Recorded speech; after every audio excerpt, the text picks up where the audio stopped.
My name is Mary Conquest. I'm your host for Safety Labs by Slice, the podcast where we explore the human side of safety to support safety professionals. We move past regulations and reportables to talk about the core skills of safety leadership: empathy, influence, trust, rapport. In other words, the soft skills that help you do the hard stuff.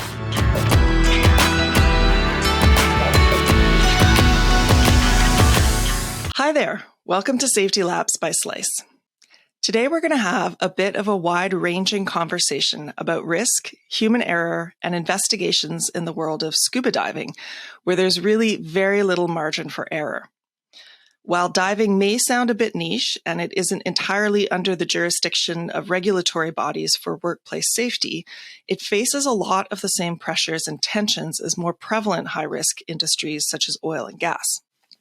My guest today is Gareth Lock, the owner and director of The Human Diver, an organization that improves the safety and performance of divers through an understanding of human error. The Human Diver also delivers training programs focused on developing non-technical skills and a just culture within the diving domains. For example, sports, scientific, public safety diving, military, and commercial diving. Mr. Lock's safety career spans over 20 years. He's the author of Under Pressure, Diving Deeper with Human Factors, and he also produced the documentary If Only, which looks at a fatal diving event through the lens of human factors and a just culture to better understand how the event occurred in the way it did. Gareth joins us from Malmesbury, England. Welcome. Excellent. Thank you very much, Mary. Nice introduction. Thank you. Yeah, I think it pretty much covers everything. Thank you. Okay, so I wanted to start off saying, while you're firmly associated with underwater diving, your career started actually up in the air with the Royal Air Force. Both flying and diving are high-risk activities with little margin for error. So I'm curious, what attracted you to these pursuits? Adrenaline, exploration? So it's quite boring, actually. I mean, so the pursuits for joining the Air Force was probably the best recruitment the military ever had, which was Top Gun, the original one. Yes. And so, I joined the Air Force, Royal Air Force in 1989 at 18 years old. I went straight from school, joined, and wanted to fly, and got involved in that, really enjoyed it, found it a challenge, went through and had a number of different jobs, which gave me quite a broad view. So I did 7-8 years of flying on Hercules transport aircraft. I did a couple of staff jobs. I did a master's degree in aerospace systems, so a crash course in systems thinking. Then went to do some flight trials work, then went to do some research and development work like DARPA does, but basically for the UK. And then my last 5 years was as a requirements manager and systems engineer. So a very broad professional career. But in 1999, I was on holiday in Greece, and I can't sit on the beach and do nothing. So it's like, right, what can I do? Went to go and find a little yacht to hire, but they wouldn't sell it. They wouldn't hire. So I walked through the harbour and went, oh, diving, that sounds interesting. So I did my sort of PADI open water dive and loved it. Really good. But looking back, I realized that I didn't know what I didn't know. So that very first course that I did, we broke the standard straight away. We were limited to 18 meters, so about 60 feet. But actually we went down to 24 meters, so what's that, about 80, 90 feet. And I went to write in my logbook that I'd been to this depth, to 24 meters. And the instructor said, no, you can't do that. We're only allowed to 18 meters. It's like, okay, signed 18 meters. So then I didn't dive for about 5 years. And when I was on a trip to South Africa with work on the master's degree, we went diving and nobody checked my card. We didn't really have a checkout dive. It was a bit of winging it. And that's what happens in a lot of cases. So, and it was like, yeah, I want to get back into diving. So a month later, we go to San Diego, and on the Saturday I dived. We did 3 great dives with a guide, all to limits, all to standards. And it was like, oh, okay. And then on the Sunday, I went diving to a depth that I shouldn't have been, and I had a near miss. And I got back to the UK, and, human factors and crew resource management, incident reporting, just culture, they're the norm for aviation. I was like, so how do I report this near miss that I've had?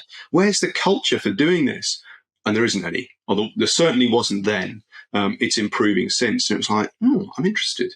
So I then spent the next 5 years learning more about human factors in diving, and I was progressing my diving career as well. And it was really about doing underwater photography. That's what floated my boat, was because I did a lot of topside photography, and I started to develop my in-water skills such that I could go off and do a 250-foot, 75-meter wreck dive with cameras, with helium-based mixes, and you might be in the water for an hour and a half, 2 hours. So you might only spend 40 minutes on the bottom, and then you spend another hour and a bit decompressing on the way up to prevent bends. So what I really liked was the skill needed, the precision that was needed, and the sort of the constant working harder, and taking that mentality from military aviation of train hard and fight easy, and it's train hard and dive easy, because then you can deal with these things that are going on.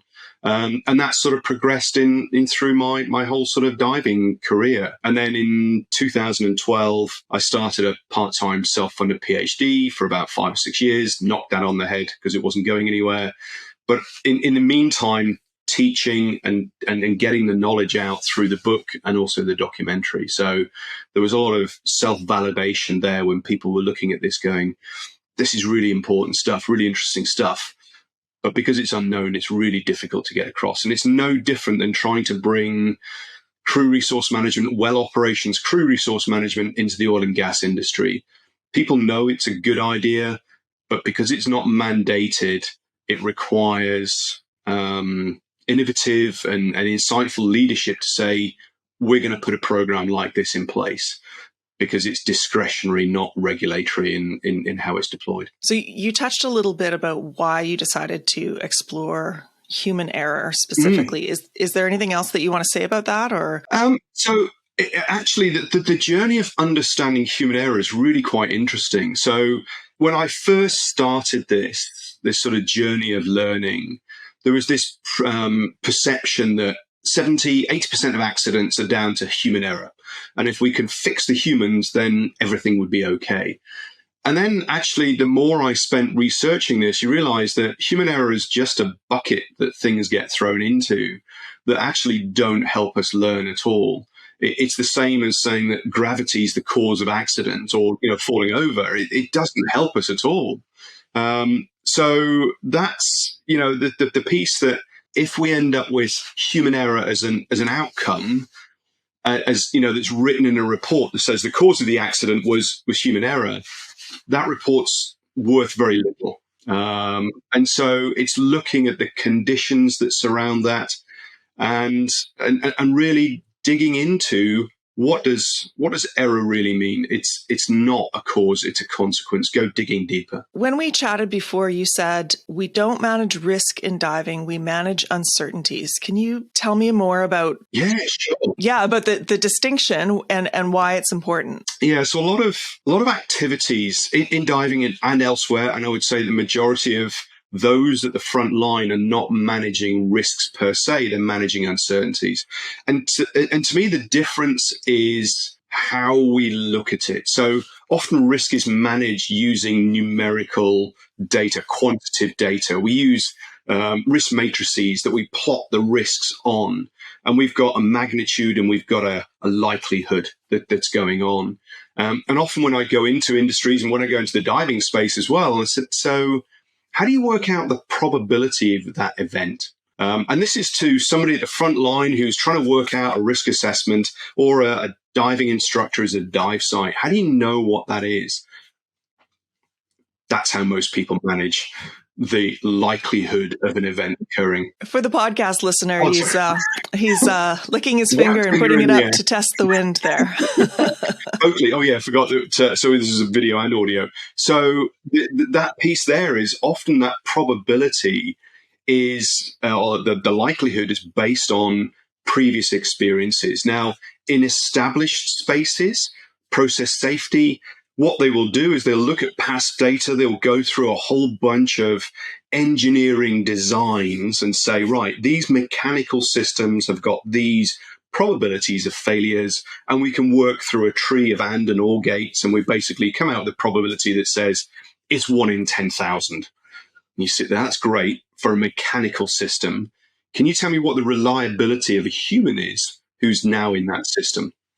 And the answer is we can't, not with any sort of sense of usefulness. Even when we look at the error rates of skill-based, rules-based, and knowledge-based performance, they are very much wet finger in the air again.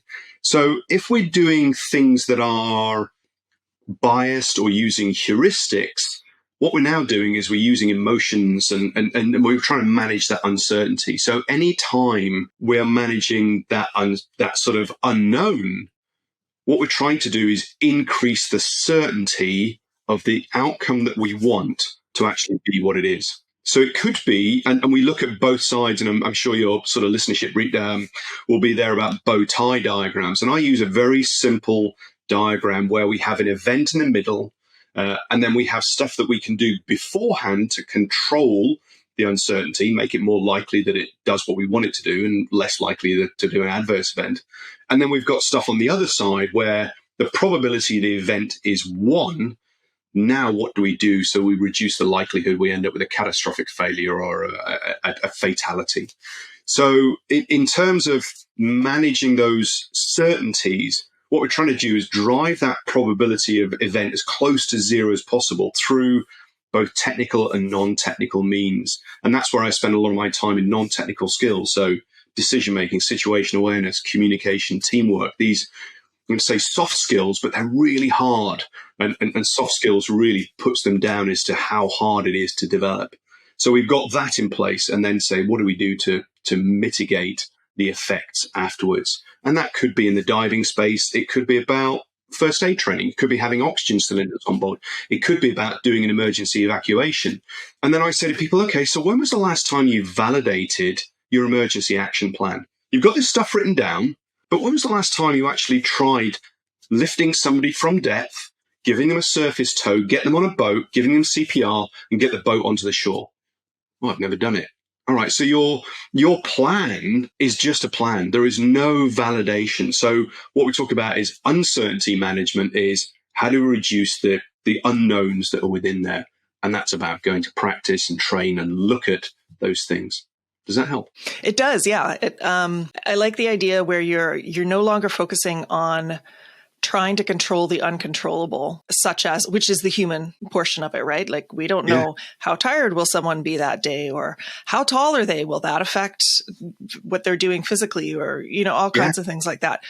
And pushing towards creating more certainty that they can do or will do the quote unquote right thing. Yeah. And it's also teaching people about how to run effective pre-dive briefs or pre-job briefs. And the same thing for afterwards of running a post-dive debrief. And I put a structured debrief framework together, which is about defining the aims and goals, creating a psychologically safe environment, looking at the planning, and then looking at the individual elements of learning. So what did I do well and why? What do I need to improve on and how? What did the team do well and why? And what do the team need to improve on and how they're going to do it? And then talk about creating fixes afterwards. And out of those 8 questions of improvement and, doing well, the why did it go well and how do I improve it are the most important questions, because the observations are easy. Oh, that didn't work out. Okay. Or it did. Why? How do we fix these things? And that's a skill. And what you're doing now is you're increasing the certainty for the next operation. So the brief is about setting people up to understand what's going on and the assumptions. So it could be we're going down to a wreck. We're going to descend the anchor line. We're going to go to a wreck and we expect to see this. We're going to go to the bow. We're going to go round. We're going to enter this doorway. We're going to go down these corridors. You might see this, don't take that turn. This is what our gas limits are. And coming up with this bit so that people have got a mental brief. And then rehearse any of the skills, critical skills that people might not have done before. So field drills on the surface. And then when people get in the water, they've got a visualization of what might happen. And then that helps in terms of individual and team decision making, because somebody might forget to do an activity and the rest of the team might flash the lights and go, question, are we going that way? Oh, yeah.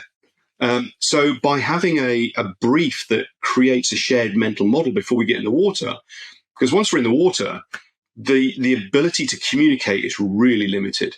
You've got a piece, you've got a regulator in your mouth, and now you're just limited to hand signals. And you might have a wet note, a waterproof notebook, but now your vocabulary set has reduced from this big to not a lot.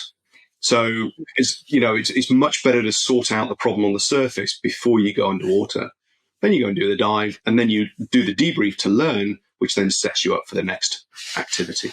So one thing that you've told me before that you see as problematic in the diving industry is that accidents and near misses, of course, happen, but they're not discussed enough. Why do you think that is? I think there's a number of reasons for that. One is that divers are not taught, and agencies are not taught about how adverse events occur. So there's no investigation training, there's no organizational learning frameworks that are in place. So the first bit is it's easy just to blame the individual. If you don't understand systems and how they interact and how people make, I'm going to say, stupid decisions, how it makes sense for them to do what they do at the time, then it's really easy to jump to the natural conclusion, the fundamental attribution bias. You were stupid because you didn't pay attention to what was going on. All you need to do is pay more attention or communicate more clearly, or very simple things. So this first bit is there. The other bit is the way that the industry is set up. It is not designed for organizational learning. So the training agencies create training materials, training programs, and they train up train the trainers. We might have instructor trainers or course directors. And their role is to train instructors to deliver a program that goes out to divers who then go qualify from a class, and then they leave the training system. And so now the training agencies have no real interest over what happens to those divers when they go out there. There is an enforced air gap that isolates the organizations from what happens at the dive centers and then what happens outside. So the other thing then is there isn't any pull, to get. There are a couple of organizations out there like the British Subaquatic Club or Divers Alert Network, but they are voluntary organizations which receive submissions. But if people don't know what an incident is, they don't know what error is, they don't know what error producing conditions are about, there's a huge amount of stigma associated with making a mistake. So why would, and so we end up going into the social media because that's really the only place. And it's a really immature environment where people put their hand up and say, you know what, I made this mistake. And everybody throws metaphorical rocks at them for being stupid. Oh, it's so obvious that was going to happen. And it's where I have my most fun in games online with people, because I just saw, and some people open their eyes and go, aha, that's what local rationality is about. That's how it made sense for that individual to do what they did. Others are completely closed who will go, no, that was obvious. They should have spotted this coming, and therefore they deserve to be punished either socially or they get punished through the litigation process. And I think that's the other piece is when adverse events occur, there's a fear that litigation will happen. And so if you don't talk about things, they don't exist.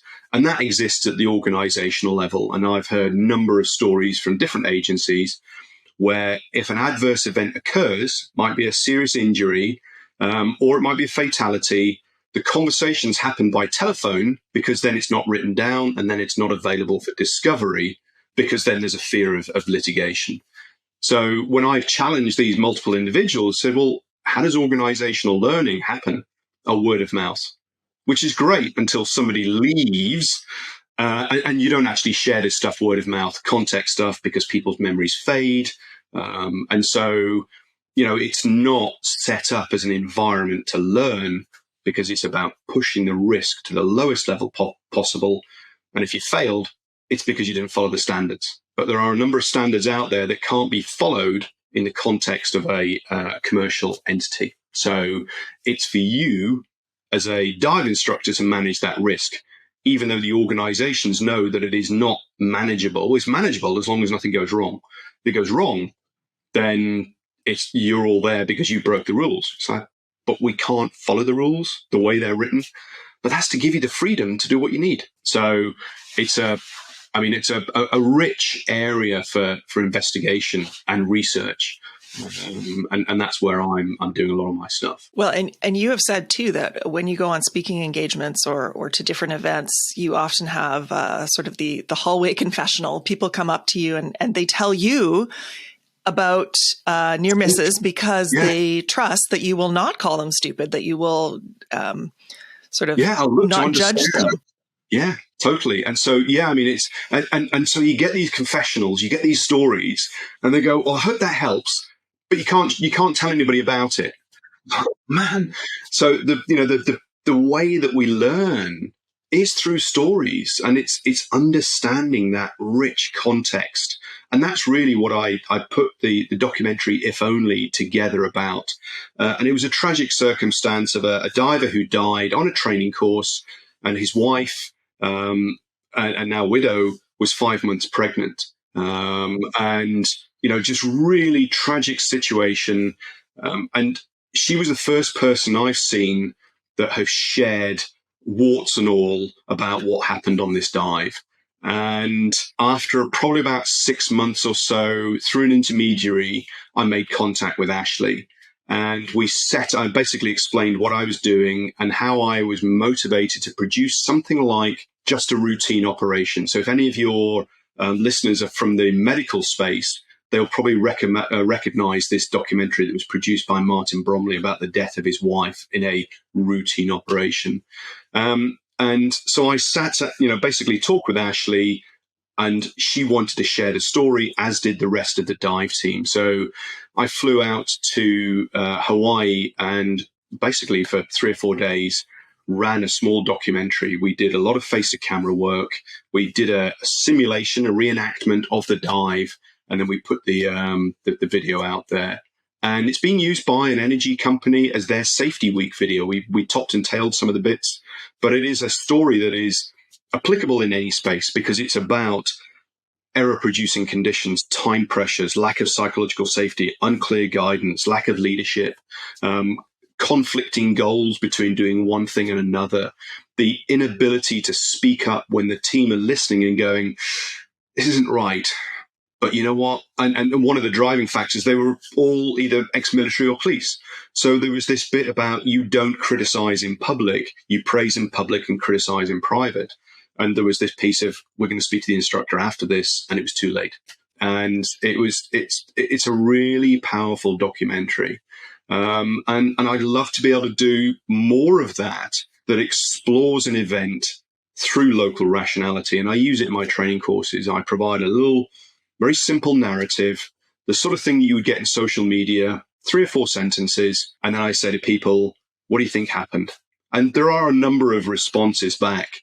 They go through the course, and the final section, modules of the course are about watching the video, the documentary. And then I go back to the question and say, what do you think happened? And it's like, oh, there's a lot more to this. It's not the final, he was last to touch it, therefore it's his fault. You can see multiple factors coming together as this sort of convergence of bad things, which each of their own wouldn't have been an issue. And therein lies one of the challenges we have as safety professionals. What do you report? Well, it's that. Yeah, but that's not really. But if you add that, then we get a failure. But nobody knows what that order is going to be. But if we can raise the bar and we say, look, we're looking for excellence, then actually we can close that down and we can make that good. We can close that down. We're more likely to have a positive outcome rather than a negative one. So we've talking about that rich context of understanding. We've had Ivan Papalides on the show talking about his learning review guide. So first of all, for listeners who missed that episode, can you briefly summarize the kind of approach that he talks about? Yeah, so Pup's piece is actually about telling stories. It's about getting people into an environment. And it's this, and it works at the fatality level as well. This is not just minor things. These are very serious events. And they moved from you can consider quite an accusatory approach under the Serious Accident Investigation Committee into this learning review approach, where you would get people at all levels within the organization, but talking about how did they make make sense for them to do the decisions they did? How were they managing the risks? What were the trade-offs they were having to take? Because there are always trade-offs in place. And that, in hindsight, you go, well, you traded that wrong. So we have efficiency, thoroughness, trade-off, ETO. And in hindsight, we can look at that and go, oh, that was stupid. But if you don't get their story, then you have no idea how to improve it, because they're the people making those decisions in real time with incomplete information, with conflicting goals and a target that's out there that they hope they can get to. I mean, it's a great thing, and it's a free resource as well. So learning reviews, you've said before, are a great tool. What kinds of pushback from management or leadership do you see or foresee maybe, and how would you suggest overcoming any resistance? So the biggest resistance is this piece that says, I have to have somebody to blame. I have to have somebody who's going to be responsible for this or accountable for this. Because that's just a human nature. It's also a societal and business piece, and often insurance and lawyers and the legal system want to have an individual to hold to account, to say, if we punish that individual, they won't do it again, and therefore we fixed the system. But in complex systems, it doesn't work like that. We have multiple factors together. So in terms of approaching the problem and solving it, I would take an example that I got from Todd Conklin, another sort of human and organizational performance leader in this space, is the Jenga game that he plays. And I've done a slight adaptation to that. So Jenga is 54 bricks. You build 3 bricks on a time, and you build this tower that's 18 bricks, 18 layers deep. Now, I bought a colored version of that. So I've got 6 different colors of that. So I've got 3 layers per color. And what I did was, this was leaders in an organization. I gave them some instructions on the board that basically said, you've got to make a mixture of these layers. Some of them are solid and some of them are mixed up colors. And so we had 4 tables, and all of the towers were completely different because they put them together differently. They got the same instructions. So then we said, right, what we're going to run now is an exercise. Every 2 minutes, I'm going to roll a dice. It's got colored sides, and we're going to take a brick out of that. You're going to take that colored brick and put it on the top. And those colors were things like HR, legal, work instructors, so they were just categories of the sorts of paperwork and processes that go into an organization. So funny old thing, you roll the dice and people start pulling bricks out in a different part of the tower. So you get to the end of the 12 minutes and people's towers are all different. They've got different holes in them, even though they've been given the same instructions. So we've now got, a complex setup. So we start building this, and there's a competition. Who can get the highest tower? Some of the teams are quite reserved, and they're like, no, we're good. Because if we fall, if this tower collapses, we've lost everything. So sometimes there's this game where basically they wait for others to fail, and they don't. So it's this bit that the winner isn't necessarily the highest performer. They're the ones who can stay in the game the longest. And so when you pull that final brick out and the tower collapses, or that specific brick out, and then you say to them, so was it your brick that caused this to collapse? Well, yeah, because I pulled that one. But it was a pretty unstable tower, wasn't it? There's a whole bunch of holes depending on the different processes you have. So you're just the unfortunate individual left holding that brick and this collapsed pile. And what I've found with any of this, the work that I do, is get the point across in a non-confrontational manner, something that they can relate to that doesn't trigger their professionalism.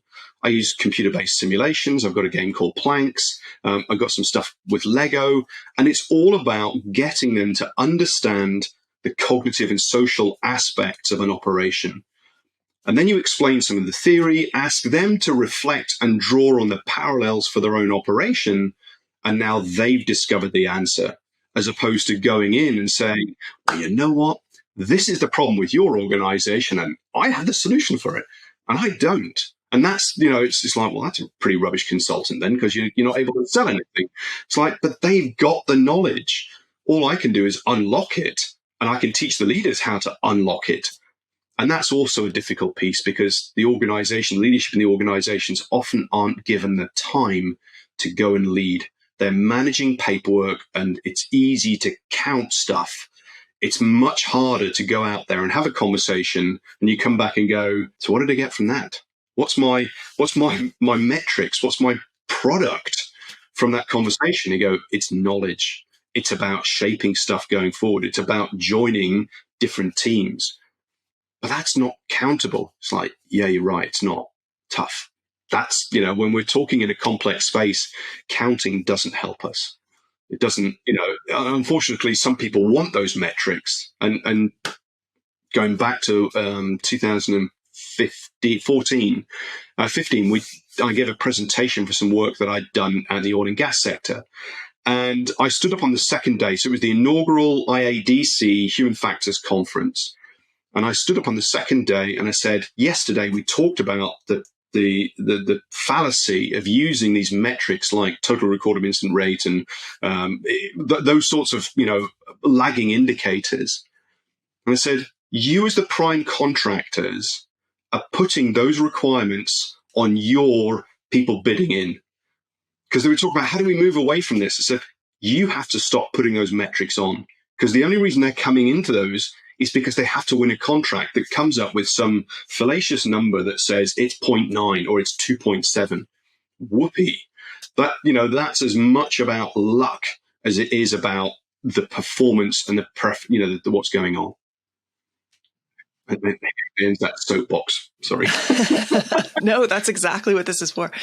I mean, I don't know if you can narrow it down, but is there something specifically you would like to see discussed more openly or better understood in the diving industry?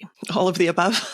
Well, so it's one of the things. So I'm doing a master's at Lund University in Sweden, a master's in human factors and system safety, and I've just come back from the thesis preparation week, and so we've got to come up with a research question.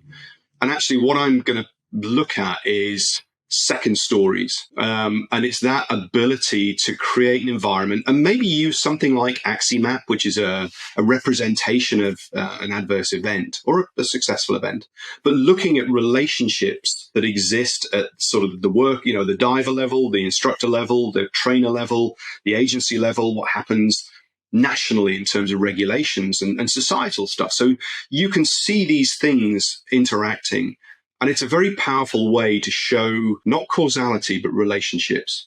And that's what I'm probably going to do for my thesis, is using Aximap to explore second stories.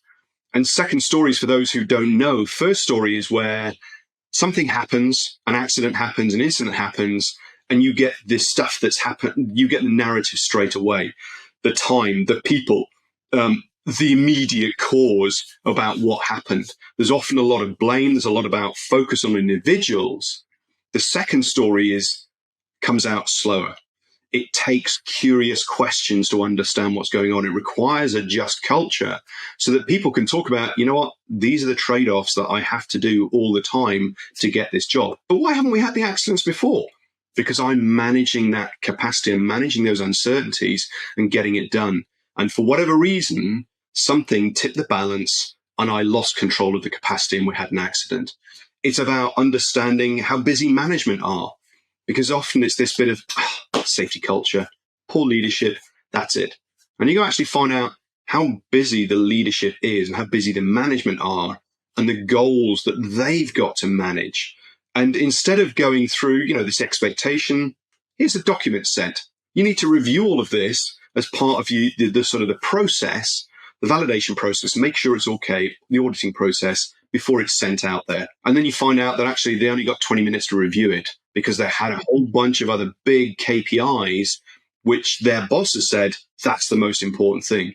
And they know that that document set has to go out because there's a project coming in and they've got to execute it because there's money associated with it. So it's going up and out, not down and in, to find out what's going on. So that would be my big thing, is how does it make sense? Explore the local rationality beyond what's going on. Yeah, it reminds me of, and I don't remember who originated this, but the sort of the 5 whys. Why did this happen? Because of this. Okay, but why was that the condition? Well, because of this. Yeah. Second stories would, pulled out in that way. They do. And one of the challenges of 5 whys was it came from the engineering space. So why did a mechanical system fail? Or because of this, and because of this, and because of this. But as soon as you put people in the system, then actually you've got that variability. So 5 whys is often described as a way of finding the root cause. The problem is the first rabbit hole you go down sets the decision-making in train. So now you go, why was that the case? And invariably it ends up as poor management or more training needed, because that's how you end up closing these things down. Whereas something like Aximap or anything that's systems-based, what you're now looking at is multiple elements and their relationships. And 5 whys, you can do, in a lot of the root cause analysis type tools that are out there, have this why, and then they start drawing lines between those whys. And that becomes really difficult to try and work out how to address the system. We can't fix the system, but what we can understand is it might be a bunch of those things go into one node, and you go, you know what? That's a critical thing that if we could address that, then actually there's a whole bunch of things around it that we can probably influence. So I would caution people about 5 whys, because if you go in as an engineer, you'll go in with an engineering 5 why. If you go in with a social perspective, and I gave a presentation earlier this year or tail end of last year called the root cause of an accident is your imagination. Because we create causality based on how we look at things. And people will look for their evidence that meets their piece. So actually having a human factors and a systems approach means you've got to have an open mind. And that means the same thing in the learning reviews, joining the stuff back from PUP. You need a diverse audience. You can't just have 1 or 2 people, which often is what happens in a safety investigation. You get the safety officer leading it, or you might have 1 or 2 people, and then they go around interviewing people individually. The power of the learning review is you have people together and they will bounce ideas off, and somebody will say something. You go, oh, hang on a minute. I remember something like that 6 months ago. Why didn't we pick that up? So you end up with these really rich stories by having cognitive diversity, and that's what psychological safety supports. Yeah, and I think last time we spoke too, you mentioned diversity in terms of perspective, like not just the front line, not just the safety person, but leadership, because they've got a different context for why certain things were set up, procedures were set up in that way, right? So you can get different context, whereas the person on the sharp end of the stick has a very specific context. Yeah, and it's interesting, you go and ask front-end workers, frontline workers, why do management do what they do? That's because they're trying to make money. They're trying to save time, make money. And it's like, you don't think they're interested about safety? No, because otherwise they would have, they do these things. And you go, have you actually spoken to these individuals? And that, again, is part of the problem, is we have this sort of management silo, we have these worker silos. And that's where the learning teams, the learning reviews add massive benefit, because you can now hear their story. And then you see that the reason why we got this set of gloves is because it might have been a contract that was already in place. And actually, you know what? If we got those gloves, they were about 1/10 of the price because they came from a supplier that allowed them to be thrown in as something else. There were commercial imperatives or whatever there are. It might be that there's a big contract that's there. Why do we pick that work? Well, because actually it's a huge piece. And if we get that, we get some, we can then get revenue and then we can improve things. But unless there is a feedback mechanism to understand this work is done, then those further up the chain have got no idea what goes on at the front line. And that's I'm going to say, a relatively easy thing to do technically, physically. It's hard to do socially. As you go out there and say, right, Tell me about your job. And if you only do it infrequently, the world will smell of fresh paint, because you will go around and everything will be as it's supposed to be. Whereas actually, if it becomes a normal activity, all right, John, come on, just hear what's going on, as opposed to, John's here. What? Why? What have we done? Yeah. What have I done? And you sit Am there I in trouble?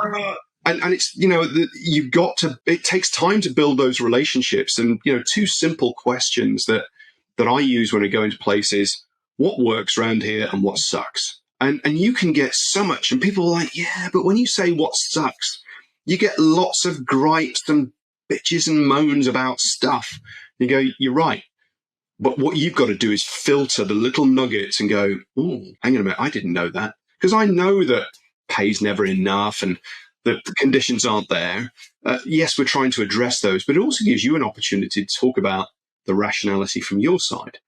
And even getting frontline workers up into the management space and shadow a manager for a day and realize what's actually involved and the drivers and the pressures that the management are under is often unknown by the workers. Yeah. So you had talked about, speaking of different tensions, different factors, something that diving has in common with other high risk industries is the kinds of pressure it faces and tensions it needs to balance. And you mentioned Jens Rasmussen's, I'm not sure if I pronounced that correctly. Yeah, Jens Rasmussen, model of risk management in a dynamic society. So tell me a little bit about that and how it applies.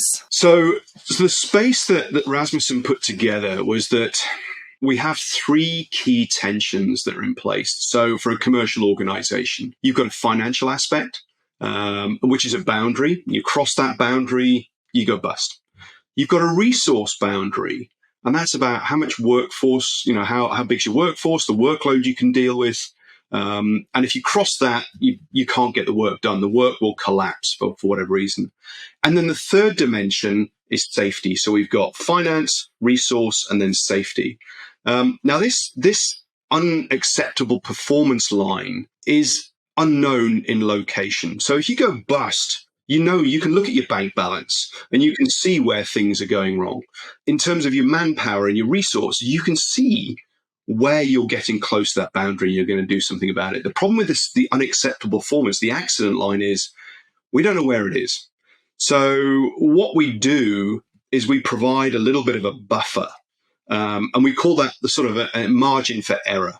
And what we'll say is that's how we perceive to be unsafe, this inside lane, and what we'll operate at this space here.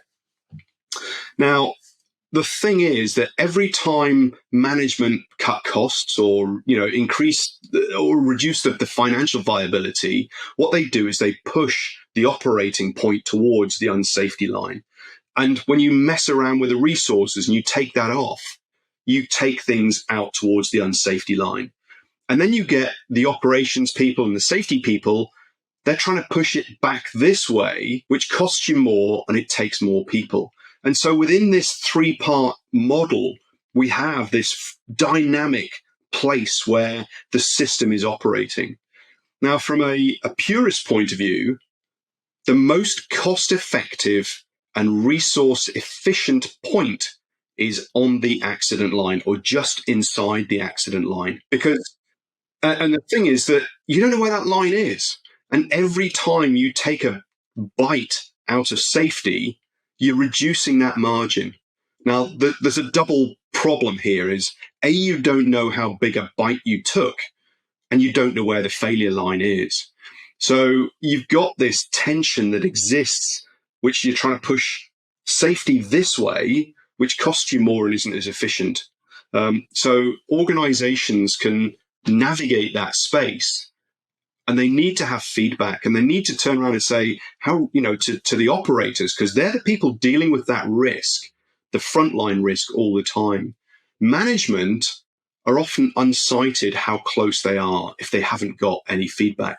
And if all you've got in terms of your feedback mechanism is a lagging indicator, oh, I had an accident, oh, had an incident. Guess we crossed the line. Yeah, exactly. We crossed it. You're like, oh, man. Oh, we found it. So it's this bit and it's a really simple piece to understand and conceptually explain when you at the management level make a decision and you change something, you push the margin that way. I don't know where it is. You don't know where it is until you cross over it. And therein lies part of the problem. But if you don't understand that you're pushing because of your behaviors at the management level, then actually you're dealing with what you think is something a little bit more certain than it is. And you also mentioned that there's tensions between learning and judicial systems. So what are some of those? So in the diving space, I sort of touched on why doesn't learning happen? And it's because there's a fear of litigation. And having spoken to some lawyers about this, they think that fear is unfounded. What we see when things go wrong are big cases, but what we don't see is the number of cases that are actually thrown out. So you might raise, you might go to sue somebody for something, and they go, nah, it's not. So we don't see all of those actions that get thrown out, and those that hit the judicial system, as opposed to the civil action system. There are very few civil cases that happen in terms of judicial punishment and a sort of a crime rather than a civil action. And one of my co-students at London is doing some work in the healthcare space about just culture and how it's managed. He said the reason why people go to this civil litigation is because it's a grown-up way of stopping going around there and beating the person up to get your vengeance. Whereas often what is needed is, you know what, Mary, I'm really sorry that happened. This is what we're going to do to fix it. And what do you need to resolve it? And Sidney Decker's put a checklist together based around restorative just culture of who's been hurt, what do they need, and who's responsible for fixing it. And that's a simple thing that can be put in place. But often there's this piece of, no, I'm right, you're wrong. And the only people that win are the lawyers, and especially the no win, no fee lawyers. In Canada, I would say that there's, if you're wanting to learn about restorative justice, there's a lot of information and exploration in Indigenous communities because it's a more traditional way that societal harm has been dealt with. So yeah, oh, totally. And it really, my wife's doing some studying for forensic linguistics, and one of her colleagues shared with her a story in Norway. So in the UK, there was a tragic, horrific case of a small boy, James Bulger, who was killed by two young boys in public, and they basically tortured him, and he died a horrific death. And there's a parallel with a case in Norway from 2010 where a little girl was killed by two boys while they were out in the snow, and they've no idea what the trigger point was. And in the UK, there was real sort of vitriol about trying to get revenge and a punishment for these two boys. Whereas in Norway, the town came together and said, how did we fail? How did we let this situation develop in the way it did? And that included the little girl's mum. And you're thinking, wow, the ability for a community to come together and say, how do we fail?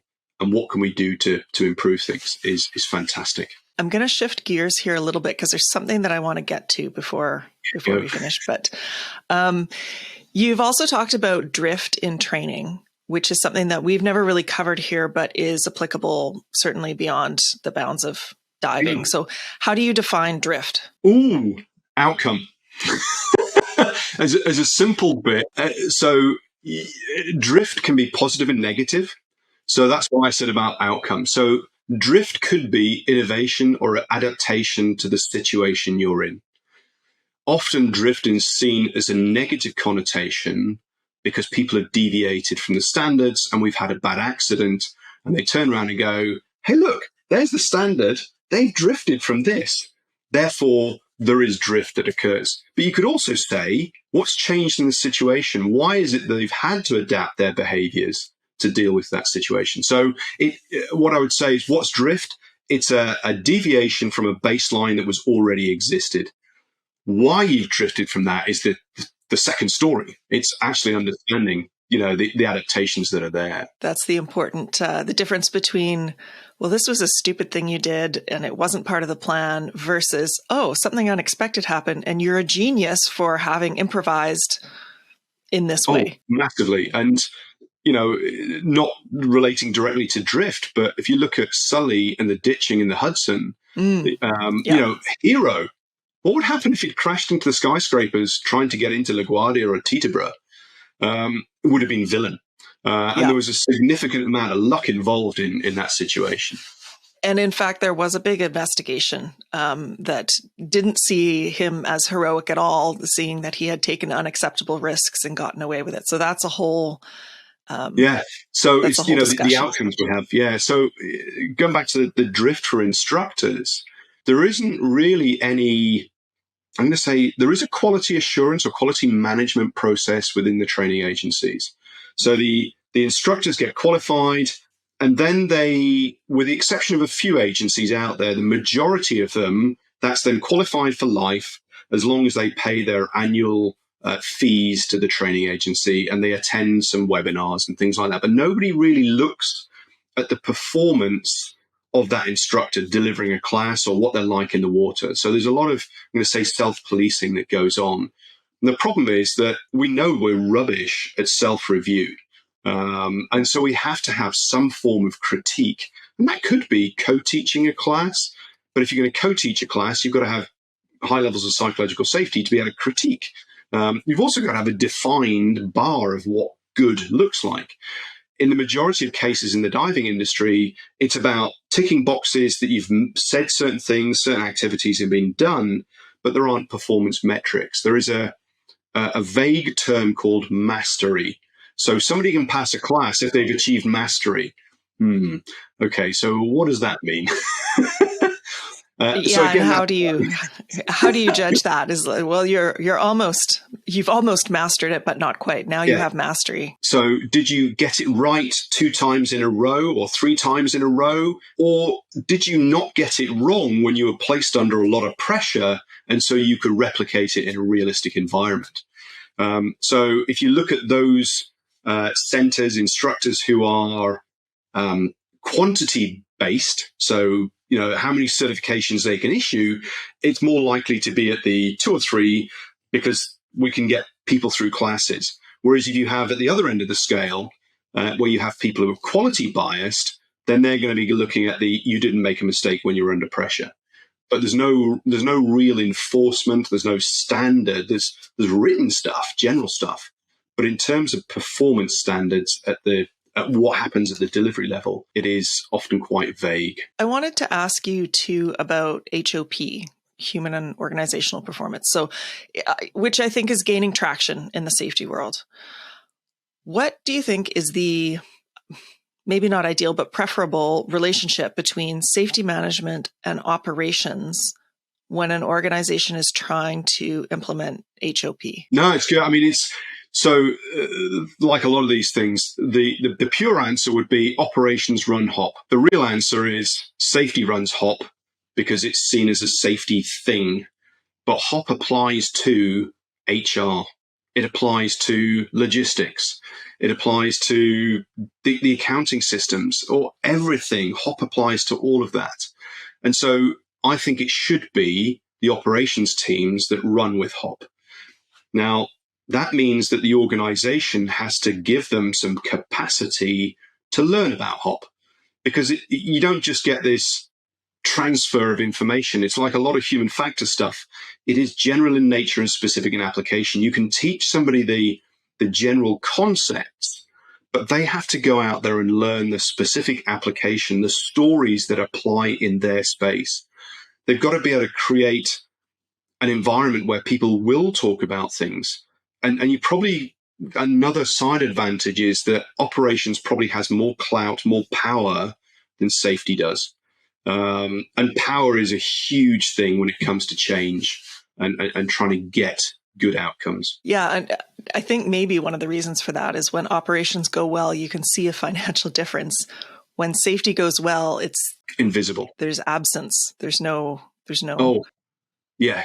In the way it's traditionally judged. Oh, it is. And, the sort of, it's probably, what's it, 97, so nearly 30 years ago, we talk about safety or reliability as a dynamic non-event. And that then became safety as a dynamic non-event. And it's like, yeah, nothing happens. When things are safe, nothing happens. But what you don't realize, in the same way as that dynamic risk model, there are constant adjustments and tensions, adaptations that are going on. So actually, your workers, your leaders, your managers are creating safety dynamically all the time. And safety is often measured by its absence. So you have a whole bunch of people who are trying to stop bad things from happening, and their only metric is when bad things happen. And the paradox of safety is the safer you make something, the fewer the bits or the lesser the bits of evidence there are that you're dealing with unsafe. So if you've got a failure rate of 1 in 10,000 or 1 in 100,000, whatever the number is, and you increase that metric, how many times do you have to do something to make the next incremental jump? And I'm sure you've got a whole bunch of statisticians who listen to this who go, right, if you wanted to move from this order of magnitude to this is what it is. What I do know is it's a lot.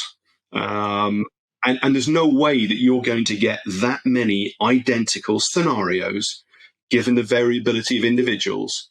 Is your safety performance based on luck, or is it based on the activities that are going on?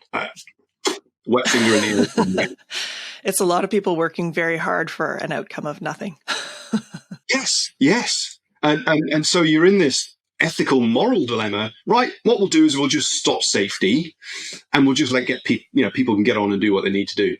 It's not quite as simple as that.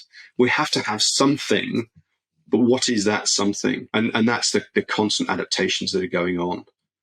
Find out what people think is the issue and listen to them. So I have we're past the main part of the interview, but I do have a few questions that I like to ask all my guests. So let's go to the University of Gareth, where you can teach whatever non-technical skill you like, but it must prepare tomorrow's safety professionals for the workplace. What would that skill be? Or what would one of them be? Let's make it a little. Yeah, psychological safety as a general term, because I'm really quite passionate about it. It sits there. It can be a bit of an airy-fairy term. What I would say then is the ability to create trust within your teams, up and down and across, so that you understand the stories that are going on out there. And people can come to you and say, you know what, Gareth, that's a rubbish idea. And I sit there and go, okay, thank you. Why? Give me the examples. And I don't go, no, it's not. It's because of this. So humility is linked with that psychological safety as well. Recognize you don't know everything, and you'll never know everything. You're on a learning journey. So I'll probably give you about 3 or 4 things there. That's fine. I hope people have their pencils and their notepads out. So if you could go back in time to the beginning of your career, this could be your entire career or your safety part of your career, what's one piece of advice that you might give your younger self? That bit about listening, that I don't know everything. So I would say I go back to 2011, where I wrote a white paper, which was about trying to bring HFACS, the human factors analysis and classification system, into the sport diving industry and looking at incident reporting. And I didn't understand the industry. I didn't understand the stakeholders that were in it. And I wrote quite a blatant paper that upset quite a few people. And some of those people, 11 years later, still don't talk to me because of the criticism that happened in that white paper.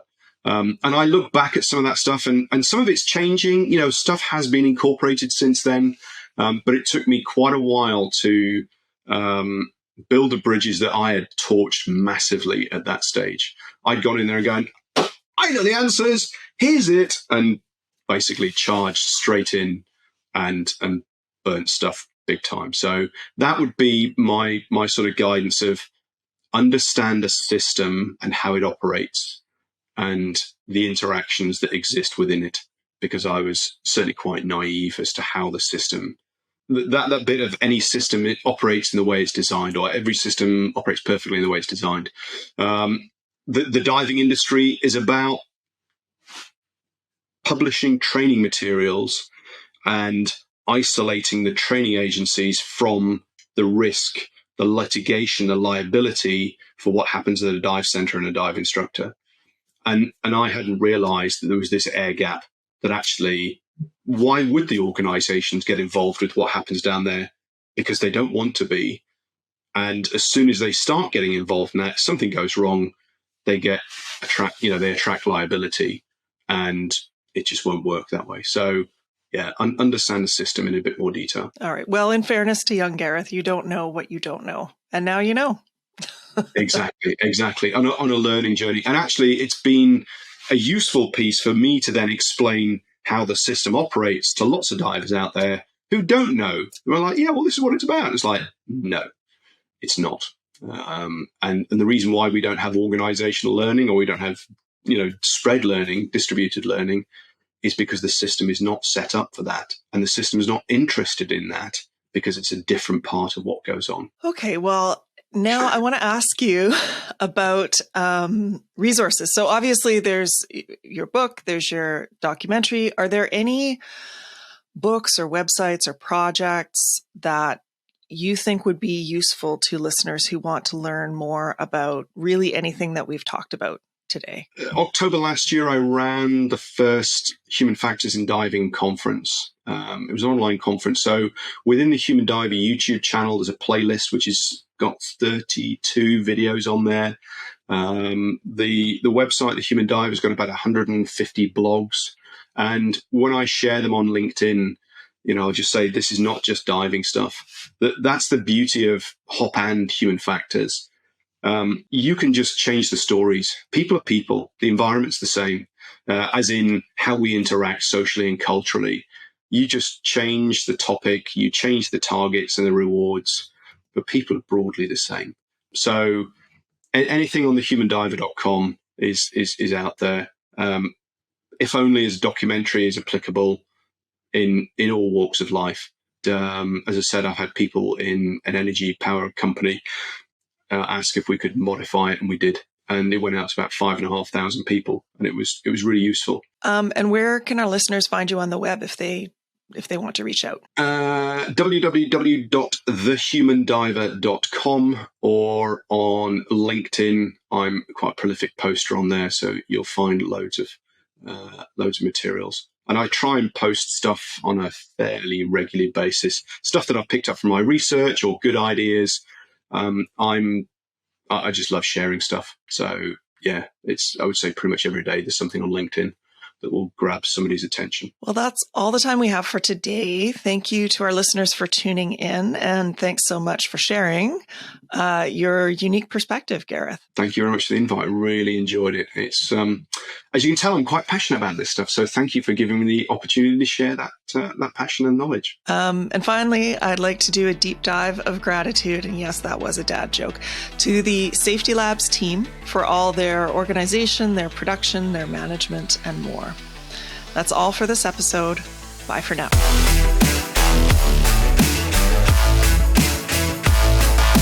Safety Labs is created by Slice, the only safety knife on the market with a finger-friendly blade.